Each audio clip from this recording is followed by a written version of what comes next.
Episode 18. Are you ready for some football? Hello and welcome to the Tactics Board. This is the first of three videos we're doing this week to preview the All-Ireland football final. And we're going to start looking at Mayo today now. Those of you who are regulars will be familiar with this, those of you who are not, are not. We have a limited number of colours for our magnets. Dublin, we got you sorted, don't worry. Mayo, I'm so sorry. You've made it all the way to the All-Ireland final, but you're in the colours of Cork or Derry or Tyrone or whoever you want to call it. Not your own, but hey, at least there's some red there. So, first off, what are we looking at here? We're looking at this. We're looking at Kevin McLaughlin because he's so underrated, he's almost overrated at this stage, which I suppose is a pretty high compliment. Basically, what McLaughlin does really well is link-up play. So we got midfielder here, three forwards, and Kevin Mack. Now, what's Kevin Mack's options here? If the midfielder's in possession, he's an outlet out left. If McLaughlin himself is in possession, he's suddenly looking at three different ways to move the ball. The key thing is, though, here is McLaughlin will move an awful lot between the banks. This is a huge thing for Mayo with McLaughlin. He's very much a great middle third half forward. And what I mean by that is he's sort of the glue guy, and that's not some sort of euphemism. He is the guy who sort of links an awful lot of their attacks together. Mayo are very fundamental in the way they play the game. They need a player there who's good at just cleaning up the small little bits here and there to make sure their fundamentals and repetitive actions work. McLaughlin was pretty good in a more open game last year. He's really thriving in this very functional attack that they have because his job essentially is to make sure that there are no cracks, and he's the ultimate firmament gel. So next up we're going to look at the full forward line options for Mayo, and then we're finally going to switch things back and go to defence.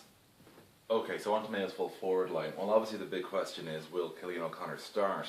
Whether he does or not, I think we're going to see a fairly similar attacking approach to Mayo with just a slight difference in terms of how the guys spread. Andy Moran and oh god, sorry, start again. So we're looking at the Mayo full forward line now because obviously they were a very interesting full forward line up until Cillian O'Connor got hurt. Then suddenly they became a very hard to predict full forward line. Two elements I think won't change, and that's Alan Freeman and Andy Moran. I don't think their roles are going to differ all that much.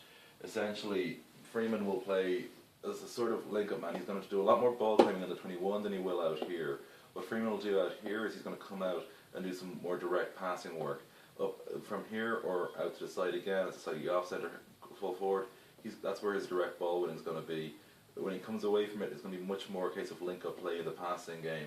Moran, of course, very good at coming in around on the curl, so that's going to give Freeman a few options here, and as well, Moran can act as a target man. So the question really here is this going to be Cillian O'Connor, and if not, what will the alternatives be? Well, O'Connor, I think, is going to start. By the looks of it, he'll have the energy to do that. But so if he does that, I think it's going to be very similar to what we've seen the previous days. O'Connor as an alternative target man, again, because he is hurt, probably not being used too much in direct targeting. He'll be pretty much staying on a very inside line, and again he'll be an outlet for Freeman, and also obviously O'Connor is a huge part in the goal threat game. If it's not O'Connor, if they have to pull him out to switch things around, and Varley is an obvious replacement, very different corner forward to O'Connor. I think we'll see Varley much further out, much more in a true corner position, and probably coming out of the field a bit more. So that'll obviously change the balance of Mayo's attack when you've got two guys who are much more central based versus a more traditional corner in Varley. And now finally, let's have a quick look at the defensive setup for Mayo. Okay, now we have our centre forward here a bit further out because we're going to be telling a story. So Mayo's defence, it's pretty conventional in many respects. They're not going to play a sweeper. They are going to trust themselves in man-to-man. The big thing, of course, is that they have about four players here who are all capable of getting forward and attacking. So what happens when one of those players gets forward and attack? Well, Mayo don't look to overload. They're going to have a man drop back, so if Donny Vaughan's going up and attack, we're going to see a man come back and cover, not into his exact position, pretty much enough so that Vaughan knows he can go ahead. This is really important from a defensive standpoint because Mayo don't rely on getting players back in time. They will have supporting defenders coming back, but they very much try and focus on having a good solid defence in place at all times, no matter what they're doing up front, while still having room to go forward. Now, naturally, the question for them is going to be, when they have a cover man back rather than a natural defender, will Dublin shift their options in how they attack? That's going to be an area we're going to look at in our final preview, which will go up on Thursday. But for now, this is just to bear in mind, Mayo really like to get players forward, but they don't sacrifice anything when they do.